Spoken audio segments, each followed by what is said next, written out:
Michael Saul Dell was born on February 23, 1965, in Houston, Texas, into a family with big dreams for his future. His parents, both professionals, hoped he would pursue a stable career in medicine. But even as a child, Michael had other plans. He wasn't interested in the path laid out for him. He was more fascinated by how things worked. This curiosity drove him to tinker, question, and explore.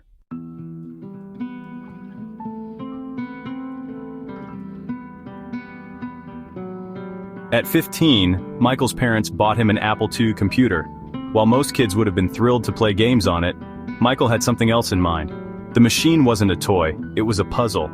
Piece by piece, he disassembled it, trying to understand the technology behind its sleek design. By the time he put it back together, he wasn't just a user, he was a creator.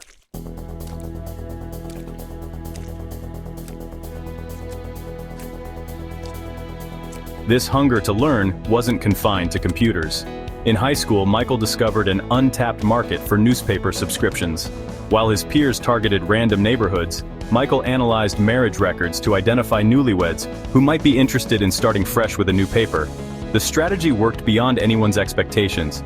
He earned $18,000 in one summer, a sum that dwarfed many adult salaries at the time.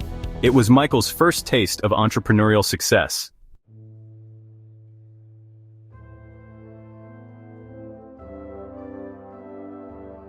Despite his success, Michael's parents worried about his focus. They saw his intelligence and drive but wanted him to channel it toward becoming a doctor. Michael reluctantly agreed to attend the University of Texas, but even then, his ambitions were already steering him in a different direction. Little did they know, their son wasn't attending college to follow the beaten path. Michael Dell had a vision that would challenge the norms of an entire industry, and it all started in a cramped dorm room.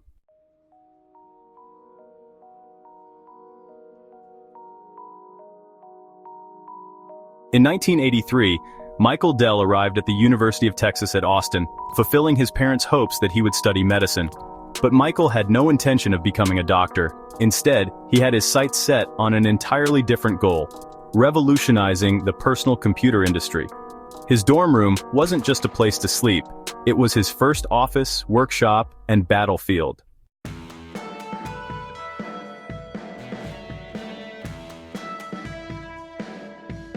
Michael realized something revolutionary. At the time, major computer manufacturers like IBM and Compaq were selling PCs at premium prices through retail stores. Customers were forced to pay for features they didn't need, often dealing with middlemen who added unnecessary markups. Michael asked a simple question: what if I sold computers directly to consumers and let them choose exactly what they wanted?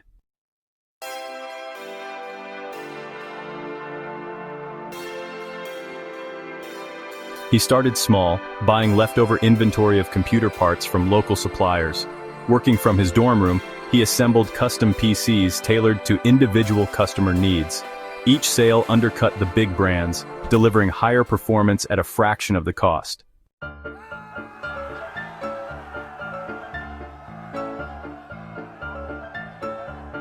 Word spread quickly. Dell's ability to deliver affordable, high-quality computers resonated with students, professors, and even small businesses. Within months, his makeshift operation generated over $180,000 in sales, enough to outshine most established small businesses. But this wasn't just about profit, it was about proving that the traditional rules of the game could be broken. Not everyone was thrilled with his success. University administrators warned Michael that his dorm room business violated campus policies. But by then, it was clear that the operation had outgrown the walls of his dormitory. Faced with a choice between staying in school or betting it all on his burgeoning company, Michael Dell made a bold decision. At just 19 years old, he dropped out to pursue his dream full-time. Would his gamble pay off, or would he be crushed by the giants of the PC world?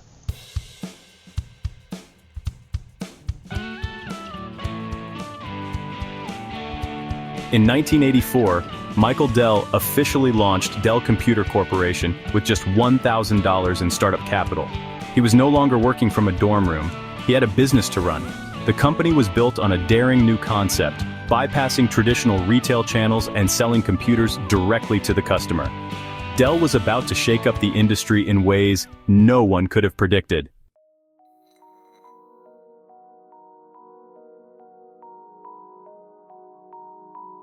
Dell's vision was simple but revolutionary. Build computers based on customer specifications, cut out the middlemen, and pass on the savings. Unlike established players like IBM and Compaq, Dell didn't need to maintain expensive retail networks or warehouses. The direct model meant the company could operate leaner and more efficiently. Michael understood that in business, cutting costs was key to winning the long game.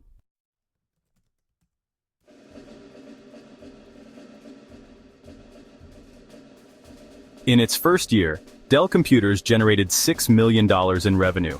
But Michael wasn't satisfied. He had an insatiable hunger for growth, and he knew that to compete with the big names in the industry, he needed to scale fast.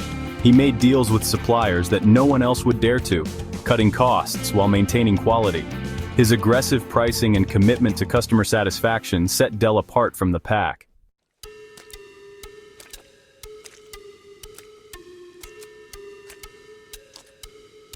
But Michael's ambition didn't stop at mere sales.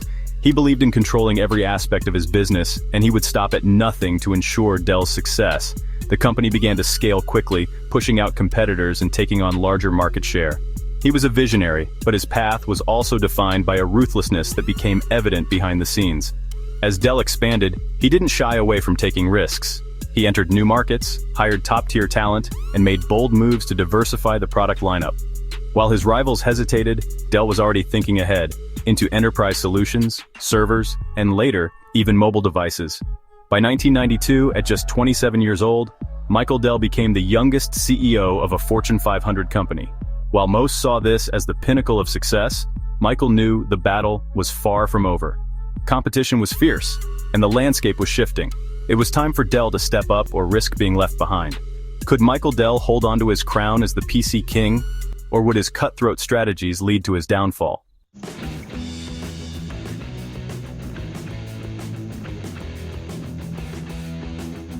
As Dell Computers grew, Michael Dell's reputation as a shrewd businessman began to spread. He wasn't just a visionary, he was a master strategist, known for his relentless drive and razor-sharp focus on cost-cutting and efficiency. But as his company expanded, so did the stakes, and Michael's ruthless approach to business became more apparent.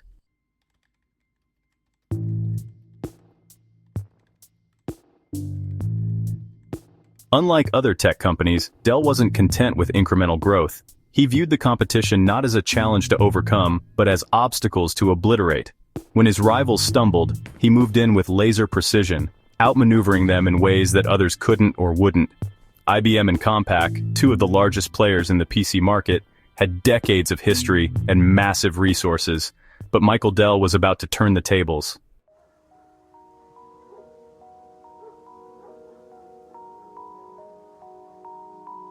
One of Michael Dell's most ruthless decisions was his commitment to cutting unnecessary product lines and focusing solely on what was profitable. While others were diversifying and chasing every potential opportunity, Dell made calculated choices to streamline his operations.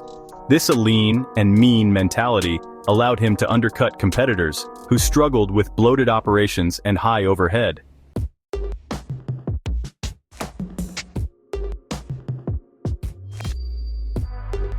Dell was also known for his aggressive expansion tactics.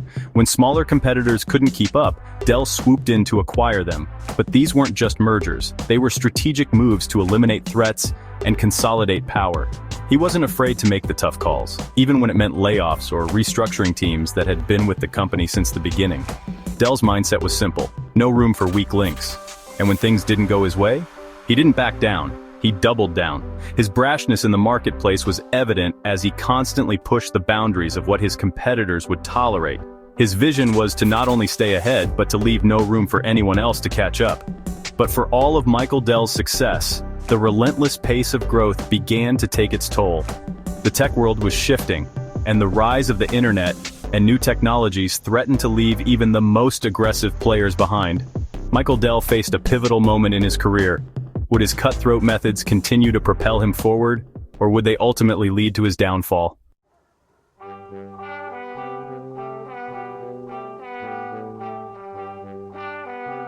By the early 2000s, Dell had dominated the personal computer market, but the winds of change were beginning to blow.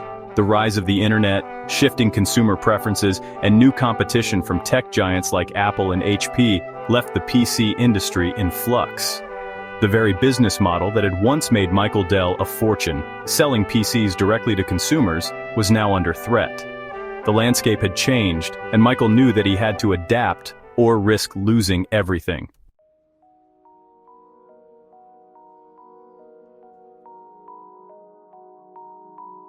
Michael Dell wasn't one to shy away from reinvention.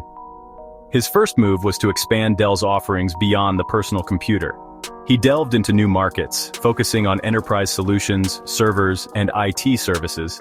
The company shifted its focus from just PCs to becoming a broader technology provider, helping businesses with everything from cloud services to data storage.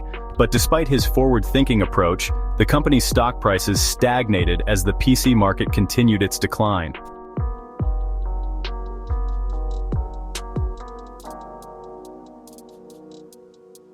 In 2013, Michael made a bold, controversial decision. He would take Dell private in a $24.4 billion deal, a move that shocked the business world. Critics questioned whether this was an act of desperation or a masterstroke of long-term strategy. Was Michael Dell giving up on public investors?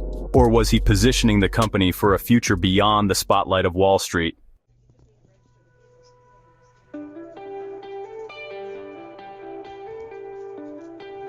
Taking Dell private allowed Michael to make drastic changes without the pressure of quarterly earnings reports or shareholder scrutiny.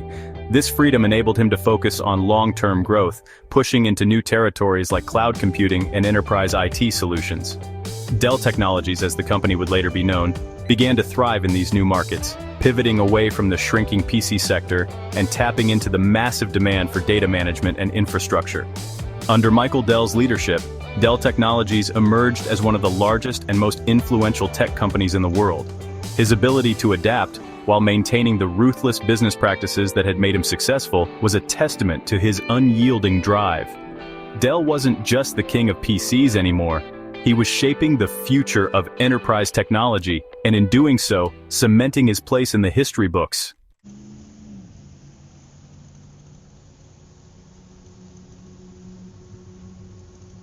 But the question remains, how far would Michael Dell go in his pursuit of domination? Could he maintain his empire, or was his cutthroat approach eventually going to lead to new, unforeseen challenges? One thing was clear: in the high-stakes world of tech, Michael Dell's story was far from over. Thanks for watching Pioneers of Profit. Don't forget to like, subscribe, and share for more inspiring stories.